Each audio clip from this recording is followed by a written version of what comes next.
কৃষ্ণচূড়া কিন্তু রং ছড়িয়ে দিয়েছে। রাস্তায় চলতে চলতেই কৃষ্ণচূড়ার সাথে দেখা। আর কন্টেন্ট ক্রিয়েটর মানেই হচ্ছে বিশেষ বিশেষ বিষয়কে ক্যাপচার করাই হচ্ছে কন্টেন্ট ক্রিয়েটরের কাজ। যাই হোক, ছুটির দিনে যাচ্ছি বেড়াতে। গ্রামের ভিতরের দৃশ্য কি লাগে বলুন, এমন একটি জায়গায় যদি বসবাস করা যায়। প্রকৃতির হাওয়া আর সাথে তো আছে দৃশ্যগুলো দেখার সৌভাগ্য।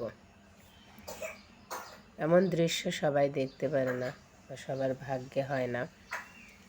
এই দেখুন, বাড়ির সামনে দিয়ে চলে গেছে রাস্তা,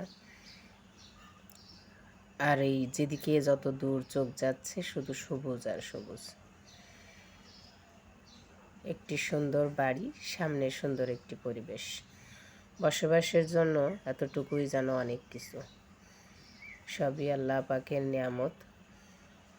আল্লাহ সবাইকে ভালো রাখুক, সবাই সুস্থ থাকুক, সুন্দর পরিবেশে থাকুক, পৃথিবী ঝলমলে হয়ে উঠুক, এই কামনা করি।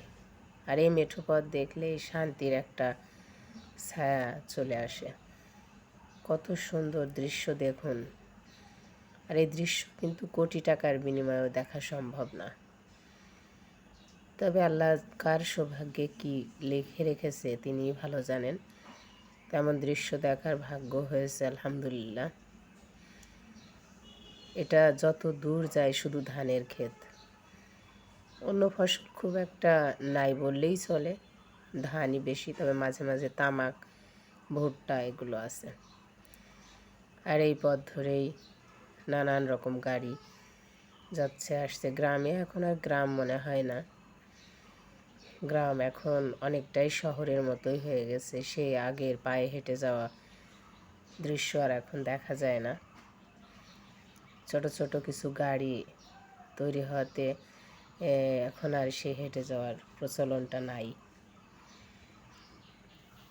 তো আমরা যাই হোক বেড়াতে এসেছিলাম, ছুটির দিন খুব উপভোগ করেছি আলহামদুলিল্লাহ।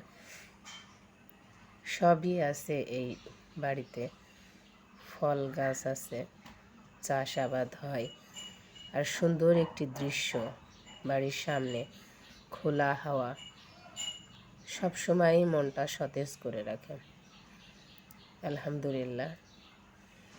গ্রামীণ মানুষের জীবনটা একটু কষ্টদায়ক, চাষাবাদের কাজ অনেক কষ্টকর, তবে সুখও আছে, এর ভিতরে যেন সকল সুখ নিহিত।